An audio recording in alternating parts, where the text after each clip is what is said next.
Hi, second grade. I hope you guys are doing great. We're back again today for another chapter read aloud from The Chocolate Touch by Patrick Catling. And last week, remember, we left off with Susan, John Midas's friend, not believing him, and she's still pretty upset with him over him turning her silver coin to chocolate. So we were wondering, what is John going to do next? Because he needs help, right? He said his mouth's getting drier. He really needs some water. And we need to figure out what is he going to do to help solve his problem. So today we're going to read chapter 7 of The Chocolate Touch and see what John tries next. All right, boys and girls, Miss Plimsoll said, it is almost time for lunch. Clear up your things. Paint pots securely closed, brushes washed, paintings unpinned and laid out to dry, drawing boards stacked against the wall. Ah, there's the bell. Front row first. Timothy leading, then Robin in single file. Go.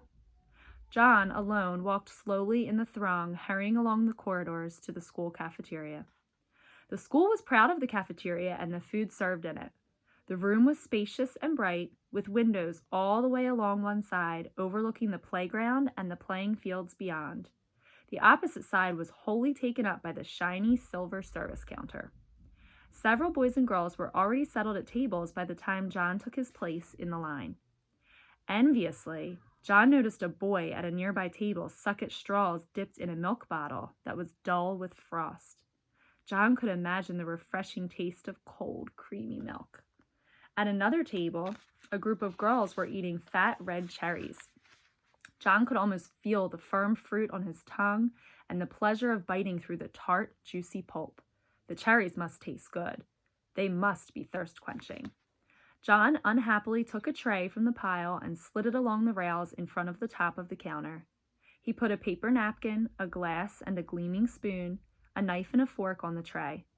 It seemed hardly worth the while, but he felt that he might as well try the food and drink. Perhaps if I eat a different way, without letting anything touch my lips, he muttered, my lunch won't all change to chocolate. He was not very hopeful. What? Asked the boy standing next to him. Nothing, John said.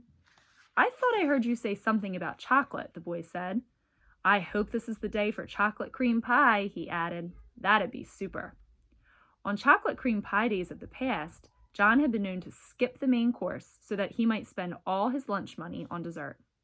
The thought of 4 pieces of chocolate cream pie now suddenly made his stomach feel as though he were on a roller coaster. An uneasy, flibberty-gibberty sensation. John shuddered. Okay, he commented, wrinkling up his nose. The other boy shrugged his shoulders and started to choose his meal.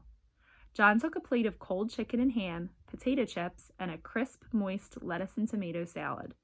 The white of the chicken, the pink of the ham, the gold of the tomatoes, the pale green of the lettuce, and the red of the tomato looked delicious. He also took a half pint of milk, a thick-crusted whole wheat roll, and a cool pat of butter, a tumbler of water with ice cubes clinking against the glass, and a dish of fresh fruit, slices of orange and grapefruit and banana and grapes.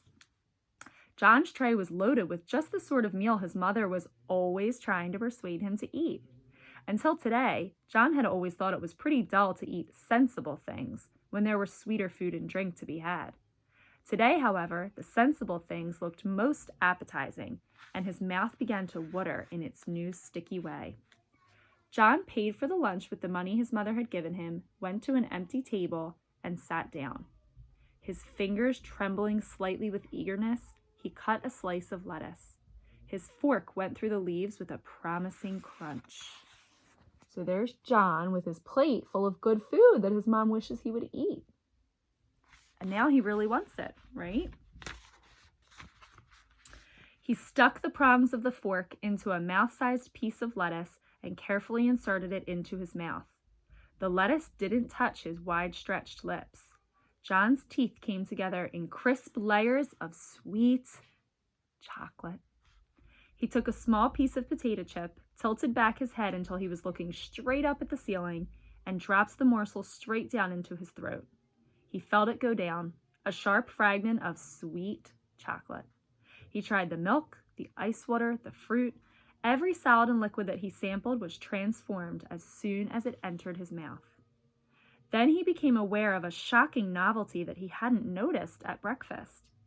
At the rim of each glass, there was a small semicircle of opaque brown. The bowl of his spoon and the prongs of his fork had become brown.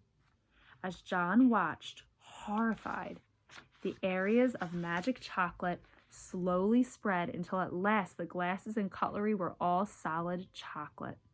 The trouble was unquestionably growing worse. John's scalp tightened with fear. "What am I going to do?" he asked himself miserably. Oh dear, what is going to happen to me?" Leaving his tray of chocolate food and drink and utensils, John stumbled away from the cafeteria and out to the playground. So, what do you think is going to happen to John, right? He's starting to get really nervous because, again, just like last week, we see that the power is getting stronger and stronger, and John has to figure out a way to solve his problem.